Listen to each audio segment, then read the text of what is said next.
Hey Canucks fans, it looks like the Canucks are ready to go all in this season, even if it comes at the expense of their future.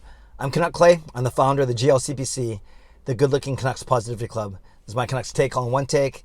It's Clay's Canucks commentary for Tuesday, August the 17th. If you're new, you know what to do. Hit the subscribe button for Canucks insight that's positive, timely, and trustworthy. So many fascinating layers to this storyline of the Canucks going all in, or pushing their chips in the middle of the table, or being on the river, whatever poker analogy you want to use. Just don't say that the Canucks are going to fold. It's a fascinating storyline, and there's many different aspects of it that I'll kind of talk about a few of them now. But it's very clear that the Canucks are ready to win now. They're not looking at rebuilding, retooling 3 years, 5 years down the road. They want to win now.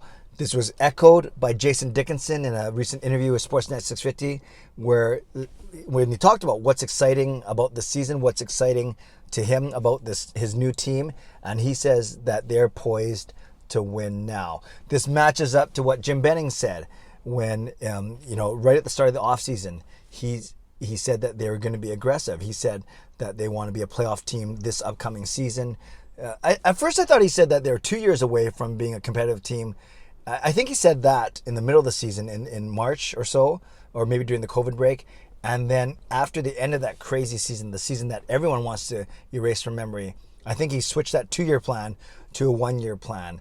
And it shows. It shows in the way that he was able to jettison the contracts of Eriksson, of Beagle, of Roussel. Of course, you take a massive contract back in Oliver Ekman-Larsson, and you're hoping for a turnaround for him. As part of that deal, you get Connor Garland, who they signed for 5 years, 4.95. That's a really good contract for a guy who's in the prime of his career right now. On the flip side, you give away 3 draft picks, including the first round pick for this season, making it 2 straight years that the Canucks didn't have a first round pick, and I'll get to that in a second. You trade for Jason Dickinson, and you sign him to a good 3 year, $2.65 million contract. Good value, good term. So that's a good move. You also have high hopes for Vasily Podkolzin, and then you look at the blue line. And yeah, I've talked about Ekman-Larsson. You're hoping for a bounce back season from Hughes.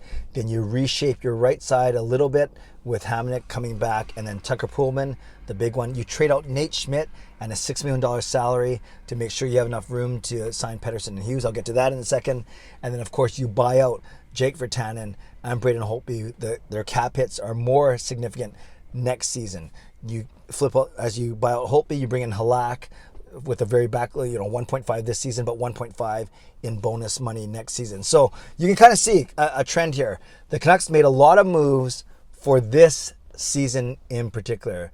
Yeah, some of them have, longer term contracts, but you can see just the way, when you look at the salary cap and the way Canucks are structuring themselves, they've turned over at least a third of their active roster.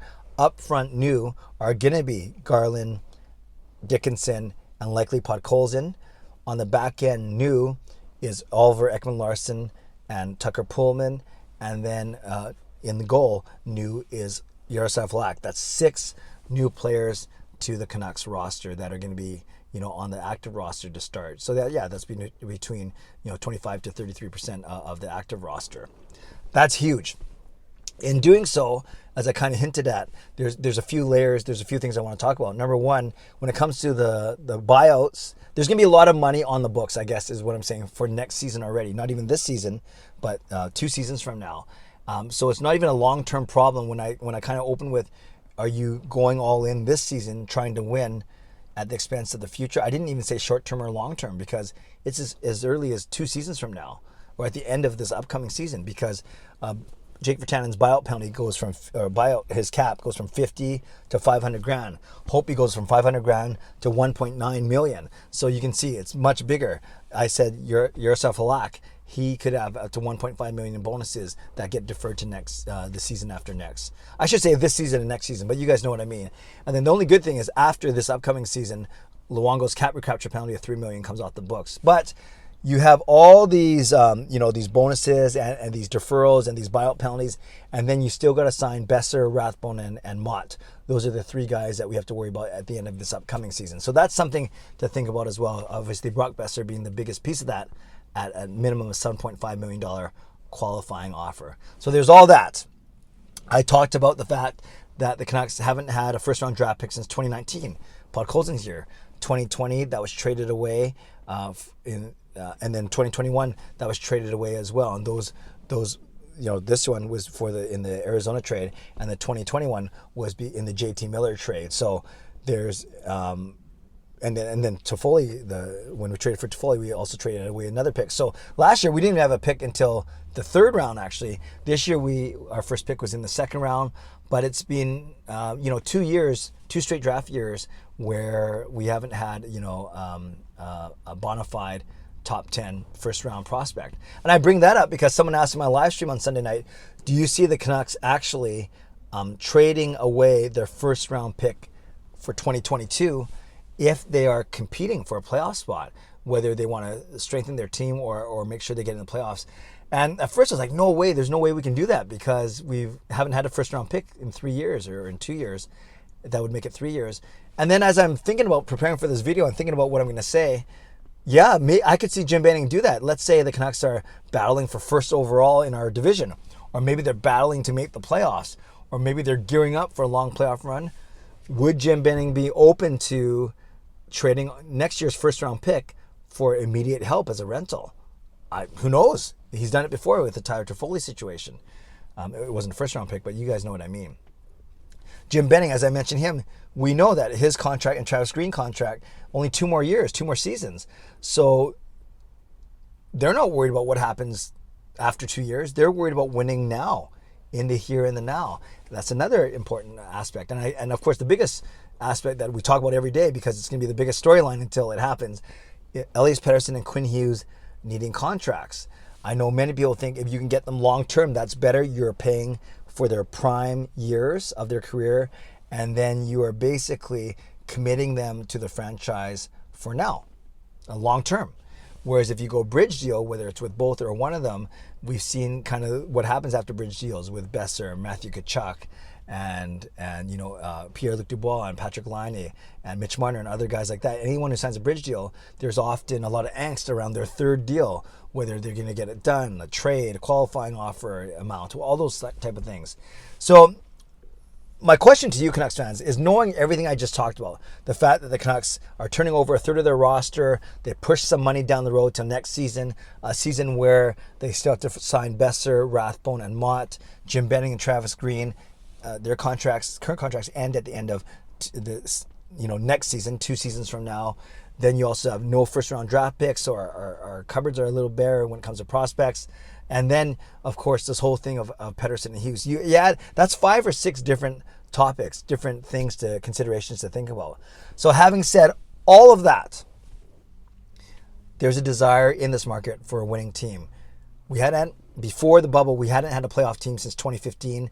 And before that, it was 2011 getting to the final, then 2 unceremonious first-round exits in 2012 and 2013, LA and San Jose. Then Vigneault gets fired. John Tortorella, 1 bad year. Then Willie D makes the playoffs in his first year, 2015. Then we're bare until 2020 when we experienced the bubble, got to almost the conference final, so that was pretty exciting.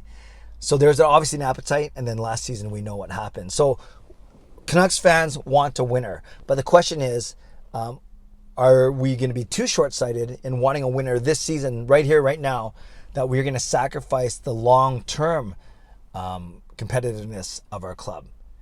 Because I think there are a lot of people out there that say they'd rather have not made all these moves, let the cap recapture penalty of Luongo, let Roussel's $3 million, Beagle's $3 million, Ericsson's $6 million come off the books naturally.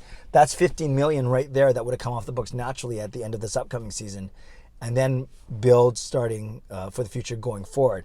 Now, that doesn't take into account all the things you had to do to make sure you had enough money to sign Pettersson and Hughes, which is going to happen. But you guys know what I'm saying. There could have been a more patient approach. It's an approach that many people thought Benning would take, but I don't think he was patient enough. I don't think Aquilini was patient enough after the dog's breakfast of last season. So bottom line is there's a lot of things to consider.